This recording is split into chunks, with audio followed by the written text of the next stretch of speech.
ನಿಮಗೆ ಗಂಟ್ಲು ನೋವಾಗ್ತಾ ಇದೆಯಾ, ಕೆಮ್ಮು ಬಿಡ್ತಾನೇ ಇಲ್ಲ, ಮಾತನಾಡಿದರೆ ಕೂಡ ಧ್ವನಿ ಕಷ್ಟ ಆಗ್ತಾ ಇದೆ, ಒಂಥರ ಕೂತ್ಕೊಂಡ್ಬಿಟ್ಟಿದೆ, ಧ್ವನಿ ಕೇಳಿಸ್ತಾನೆ ಇಲ್ಲ ಅಂತನ್ನೋ ಪ್ರಾಬ್ಲಮ್ಸ್ ಏನಾದರೂ ಇದ್ದರೆ ಈ ವಿಡಿಯೋ ನಿಮಗೆ, ಅಂದರೆ ಗಂಟಲ ಸಮಸ್ಯೆ ಇದ್ದರೆ ಈ ವಿಡಿಯೋ ನಿಮಗೆ. ಈಗಿನ ಕಾಲದಲ್ಲಿ ಜಾಸ್ತಿ ಚಳಿ ಪದಾರ್ಥ ತಿನ್ನೋದ್ರಿಂದ, ಚಳಿಗೆ ರಿಲೇಟೆಡ್ ಆಗುವಂಥ ಪದಾರ್ಥ ತಿನ್ನೋದ್ರಿಂದ, ಅಥವಾ ಧೂಳು ಮಾಲಿನ್ಯ ಅಂದರೆ ಡಸ್ಟ್ ಅಲರ್ಜಿಯಿಂದ ಕೂಡ, ಅಥವಾ ಹೆಚ್ಚಿಗೆ ಮಾತಾಡೋದ್ರಿಂದ ಕೂಡ ಗಂಟಲ ಸಮಸ್ಯೆ ಆಗುತ್ತೆ. ಆ್ಯಕ್ಚುಲಿ ಇದಕ್ಕೆ ಸೊಲ್ಯೂಷನ್ಸ್ ಬಂದು ನಮ್ಮಲ್ಲಿ ಕಂಠಾಮೃತ, ದಿವ್ಯ ಕಂಠಾಮೃತ ಅನ್ನುವಂಥ ಪ್ರಾಡಕ್ಟ್ ಇದೆ. ಇದು ನೋಡ್ತಾ ಇದ್ದೀರಲ್ಲ, ದಿಸ್ ಒನ್ 37 ರುಪೀಸ್ ಇದು. ಸೊ ಕಂಠಾಮೃತ ಅಂತ ಸಿಗುತ್ತೆ. ಸೊ ಇದು ಹೇಗೆ ಸಹಾಯ ಮಾಡುತ್ತೆ ಅಂತಂದರೆ, ನಿಮ್ಮ ಗಂಟಲು ನೋವನ್ನು ಕಡಿಮೆ ಮಾಡುತ್ತೆ. ಇದರಲ್ಲಿ ಆ್ಯಕ್ಚುಲಿ ಚಿಯೋವಿಲ್ ಟ್ಯಾಬ್ಲೆಟ್ಸ್ ಇರುತ್ತೆ. ಇದು ಬಂದು ನೀರಿನಲ್ಲಿ ನುಂಗುವಂಥ ಟ್ಯಾಬ್ಲೆಟ್ಸ್ ಅಲ್ಲ ಇದು. ಓಕೆ, ಸೊ ಇದು ಜಸ್ಟ್ ನೀವು ಈ ರೀತಿ ಚಿಯೋವಿಲ್ ಟ್ಯಾಬ್ಲೆಟ್ಸ್ ಇರುತ್ತೆ, ಇದನ್ನು ಬಾಯಿಗೆ ಹಾಕ್ಕೊಂಡು ಚೂಪ್ತಾ ಇರಬೇಕಾಗತ್ತೆ ಅಷ್ಟೇನೆ. ಜಸ್ಟ್ ಸ್ಟೆಪ್ಸಿಲ್ ಥರ ಬರುತ್ತಲ್ಲ, ಆ ಥರ ಏನು ಬೇರೆ ಅಲೋಪೆಥಿಕಲ್ ಬರುತ್ತಲ್ಲ ಆ ಥರದಕ್ಕೆ ಈ ಥರದೊಂದು ಟ್ಯಾಬ್ಲೆಟ್ಸು ನಿಮಗೆ ಇರುತ್ತೆ. ಜಸ್ಟ್ ಒಂದು ದಿವಸದಲ್ಲಿ 1 ಅಥವಾ 2 times based on your requirement ನೀವು ಚೂ ಮಾಡಿದ್ರೆ ಸಾಕು ಇದು.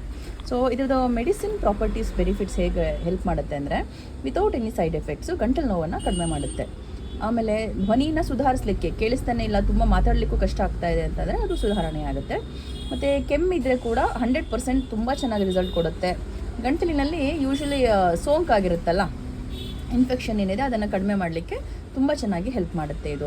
ಇದರಲ್ಲಿ ಮೇಜರ್ಲಿ ಏನು ಇಂಗ್ರೀಡಿಯೆಂಟ್ಸ್ ಇದೆ ಅಂತಂದರೆ ಎಷ್ಟಿ ಮಧು ಅಂತ ಹೇಳಿಬಿಟ್ಟು. ಈ ಎಷ್ಟಿ ಮಧು ಏನಾಗುತ್ತೆ ಅಂತಂದರೆ ಗಂಟಲಿಗೆ ಸ್ವಲ್ಪ ಕಾಮ್ ಮಾಡುತ್ತೆ, ಕೂಲ್ ಮಾಡುತ್ತೆ. ನೆಕ್ಸ್ಟ್ ತುಳಸಿ ಇದೆ. ತುಳಸಿ ನಿಮ್ಗೆ ಗೊತ್ತು ಇದೆ ಆ್ಯಕ್ಚುಲಿ ಇನ್ಫೆಕ್ಷನ್ನ ಕಡಿಮೆ ಮಾಡಲಿಕ್ಕೆ ಹೇಗೆ ವರ್ಕ್ ಮಾಡುತ್ತೆ ಅಂತ ಹೇಳ್ಬಿಟ್ಟು ತುಂಬ ಚೆನ್ನಾಗಿ ಅದಕ್ಕೆ ರಿಸಲ್ಟ್ ಕೊಡುತ್ತೆ. ಇದರಲ್ಲಿ ನೆಕ್ಸ್ಟ್ ಬಂದು ಪಿಪ್ಪಲಿ ಇದೆ. ಪಿಪ್ಪಲಿ ಬಂದ್ಬಿಟ್ಟು ಯೂಶ್ವಲಿ ಕೆಮ್ಮಿಗೆ ಯೂಸ್ ಮಾಡುವಂಥ ಒಂದು ಇಂಗ್ರೀಡಿಯೆಂಟು. ಆ ಇಂಗ್ರೀಡಿಯೆಂಟ್ ಕೂಡ ಕಂಠಾಮೃತದಲ್ಲಿ ಇದೆ. ಜೊತೆಗೆ ಲವಂಗ ಕೂಡ ಇದರಲ್ಲಿದೆ. ಲವಂಗ ಯೂಶ್ವಲಿ ನಿಮಗೆ ಗಂಟಲು ನೋವೇನು ಮಾಡುತ್ತೆ, ಕಡಿಮೆ ಮಾಡುತ್ತೆ. ಸೊ ಇದನ್ನು ದಿನದಲ್ಲಿ 1 ರಿಂದ 2 ಮಾತ್ರೆಗಳನ್ನ ಜಸ್ಟು ತೊಗೊಳ್ಬೋದು. ಊಟ ಆದಮೇಲೆ ತೊಗೊಬೋದು, ಅಥವಾ ಅಗತ್ಯ ಬಿದ್ದಾಗ ತೊಗೊಬೋದು. ಜಸ್ಟ್ ಚೂ ಮಾಡ್ತಾಯಿದ್ರೆ ಸಾಕು. ಇದು ತುಂಬ ಚೆನ್ನಾಗಿ ವರ್ಕ್ ಆಗುತ್ತೆ. ನಿಮಗೆ ಗಂಟಲಿನ ಸಮಸ್ಯೆಗಳು ಏನಾದರೂ ಇತ್ತು ಅಂತಂದರೆ, ಅವಾಗವಾಗ ಡಸ್ಟ್ ಅಲರ್ಜಿಯಿಂದ ಆಗ್ತಾಯಿದ್ರು ಕೂಡ ನೀವು ಇದನ್ನು ಒಂದು ಪ್ಯಾಕೆಟಲ್ಲಿ ಇಟ್ಕೊಳ್ಳೋದು ತುಂಬ ಹೆಲ್ಪ್ ಆಗುತ್ತೆ. Thank you.